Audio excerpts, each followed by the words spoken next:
This channel does not promote any violent, harmful, or illegal activities. All content provided by this channel is meant for an educational purpose only. Top quality और consistent performance के लिए सिर्फ silver pump नाम याद रखना। ভালো আছেন প্রাক্তন বিচারপতি?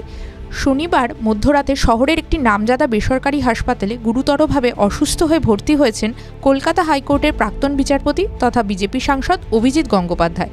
তারপর থেকে কেটে গিয়েছে একটা গোটা দিন। সমী খানিকটা সুস্থ বোধ করছেন সাংসদ?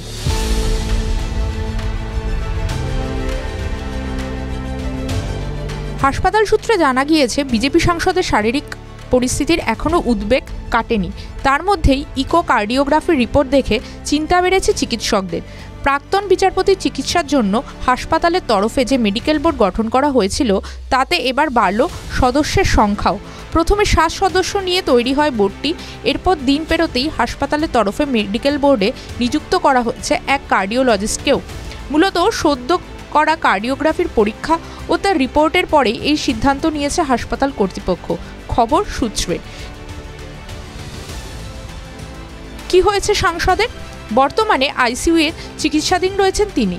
হাসপাতাল সূত্রে জানা গিয়েছে গ্যাস্ট্রোইন্টেস্টাইনাল জিআই সেপসিসের সংক্রমণে আক্রান্ত হয়েছেন প্রাক্তন বিচারপতি। এটি হলো এক ধরনের শারীরিক পরিস্থিতি যা পরিপাকতন্ত্রের সংক্রমণ থেকে তৈরি হয়, যার জেরে রোগীর অবস্থা সংকটজনক পর্যায় পর্যন্ত পৌঁছে যেতে পারে। আরও সহজ ভাষায় বলতে গেলে এটি এমন একটি অসুস্থতা যেখানে শরীরে রোগ প্রতিরোধ ব্যবস্থা পরিপাকতন্ত্রে সংক্রমণের প্রতিক্রিয়া দেখায়, ফলত উল্টে শারীরিক ক্ষতির মুখে পড়েন রোগীরা।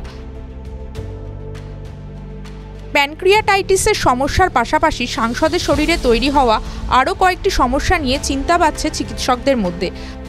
হাসপাতাল সূত্রে জানা গিয়েছে উচ্চ রক্তচাপ, ডায়াবেটিস, থাইরয়েডের অসুস্থতা ঘিরে তৈরি হয়েছে উদ্বেগ। TV9 Bangla digital.